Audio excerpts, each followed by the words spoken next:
My name's Cleo Henry. What's up, man? So, just ask you about 8 questions.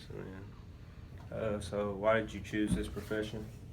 Chose this profession because when I was 13, I was really out of shape, Mm-hmm. but I told my mom I wanted to play sports, so she got me into the YMCA, and they had a Kid Fit program there, and just kind of slowly got into better shape, lost weight, got a little 4-pack going on, Mm-hmm. and then I saw that there was a crossover between my fitness level and my athletic performance when I was about 14, so that's what encouraged me to keep going with my fitness. And when I got to college, they sat me down and they said, "What do you want to major in?" I was like, "Well, I really like exercise and fitness." And Mhm. they said, "Oh, you should do exercise science." Alrighty. So how long have you been working in this field? I've been working in this field for 3 years, 2 years, just doing personal training, sports training, both at Arkansas State and at St. Bernard's Health and Wellness. Okay. And then I've been at Teleflor for a year. Yeah. Do you enjoy your work schedule? I do enjoy my work schedule. It's very flexible. Very flexible, so you just get to come like when you want, or like.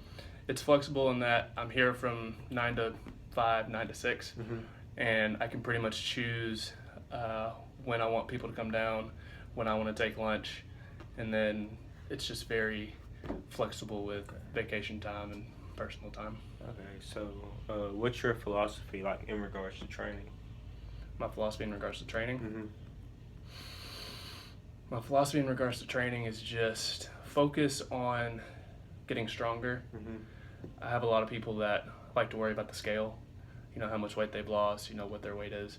And my philosophy is that if you just focus on getting stronger and staying within your range of motion, if that's talking about a squat, if that's full depth ass to grass, then squat within that. If you can only do a partial, do that. Because if you work on getting stronger, recruiting the higher threshold motor units, you're going to raise your BMR, and that's what's going to be the furnace for prolonged weight loss.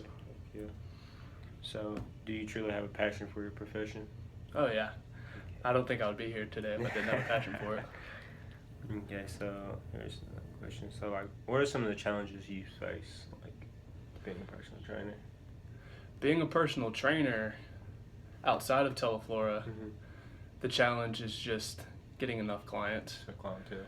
Because if you're at a gym, you have to share the clientele with all the other personal trainers. Mm-hmm. And then if you're not at a gym, if you have your own practice, then you have to deal with the challenges of running your own practice. Mm-hmm. Here, where it's a corporate running wellness program, Mm-hmm. the challenge is finding what motivates people to stay fit. So keep them coming. Yeah. Okay. What do you like best about your profession? What do I like best about my profession?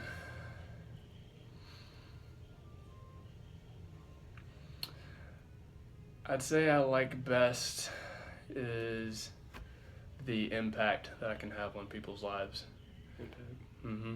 Just because, you can go to a doctor and you can say, "Hey, this is what's wrong with me." And they'll say, "Okay, here's a prescription.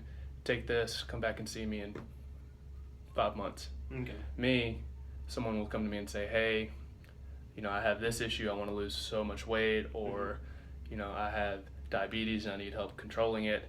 Then I'll say, "Okay, here's your prescription. I'll see you Monday, Wednesday, Friday, and Saturday will be your remote day where I just tell you what to do and you go do it." Mm-hmm. But it's much more of a personal one-on-one feeling that I get to help them.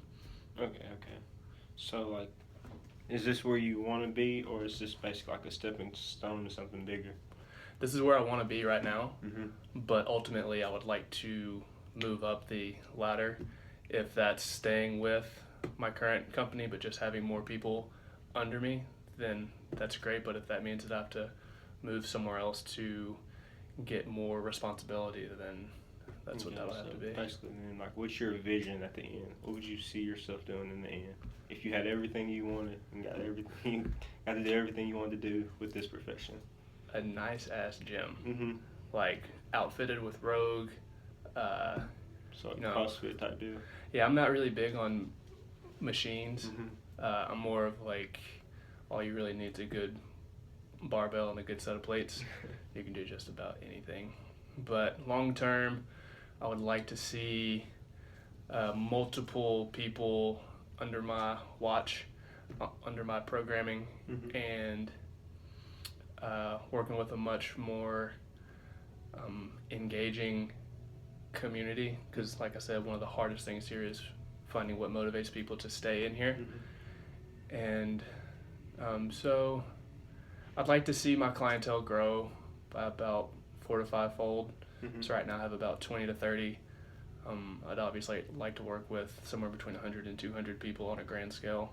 If that's, one-on-one, and that means that I have to have trainers under me that I tell them what to do. So almost like a director of wellness, director of strength and conditioning. So yeah, that would be my end goal, would be a director of wellness or a director of strength and conditioning, or something along those lines. Okay, so like with all this, did you have to do like a lot of networking? Because you're not from here, are you? I'm not from here. Okay, so how did you come about going to school at A-State and then ended up with a job in Paragould, Arkansas? I got recruited to run track. One of my coaches actually is from Memphis, so he would usually keep his ear to the ground about track runners from Memphis. And so whenever he caught word of me, he reached out to me and said, hey, would you want to come on a visit? And I was already pretty much sold on going to Ole Miss, and he called me, and then I came up for a visit, and just really stood out to me, really spoke to me. I felt like I could have a bigger impact here as far as the track team goes.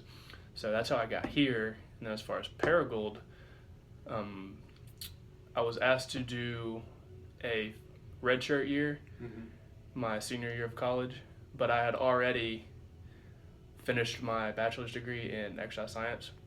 They said, well, you can do your redshirt and you can get a 5th year, and then you can either get another bachelor's or you can just go in for your master's. And a master's was obviously shorter, being a year and a half. So I signed up for that, went through that in the HIPUS as well. And one of my classmates was here before me, Greg Allen, Yeah, I remember Greg. Big Greg.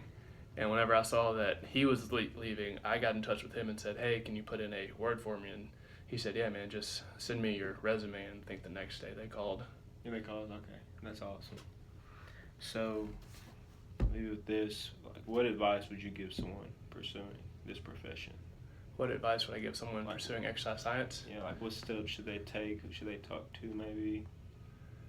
I would definitely say get your certifications early.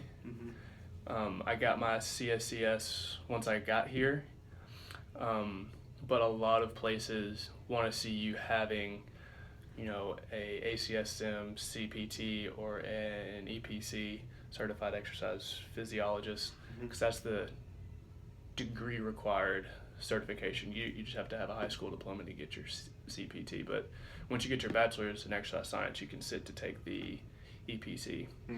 I went the CS route just because I have more of a passion for Olympic weightlifting, and you're more athlete-based strength training.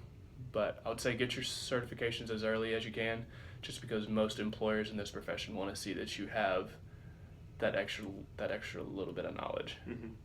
So that would be my advice. That'd be your advice. All right. I think one more question on this. So what current channels are you following on YouTube? What current channels am I following on YouTube? I follow Juggernaut Strength Training, Barbell Shrugged, Catalyst Athletics, and Meg Squats. Okay. Just because I like So to variety. get yourself out there more, increase your clientele, have you ever thought about coming over your own channel? I have, especially here recently, just trying to get out, because our generation, we have a great tool, having social media at our disposal. The thing with that is that for every one person you have that wants to be Insta famous or have a YouTube fitness channel, there's 5 more people probably within 50 miles of that area that already have a successful fitness blog. So the whole issue is that social media, YouTube, it's all very populated with fitness trainers, specialists of whatever you want to have. So the challenge then becomes, oh, not do I know my stuff, but what's going to make me stand out from this person or that person. Okay. So that's kind of what I'm in the process of doing. All right, sounds So. good, man. Well, thank you for taking your time out of your day. Hey, man. No problem. Appreciate you.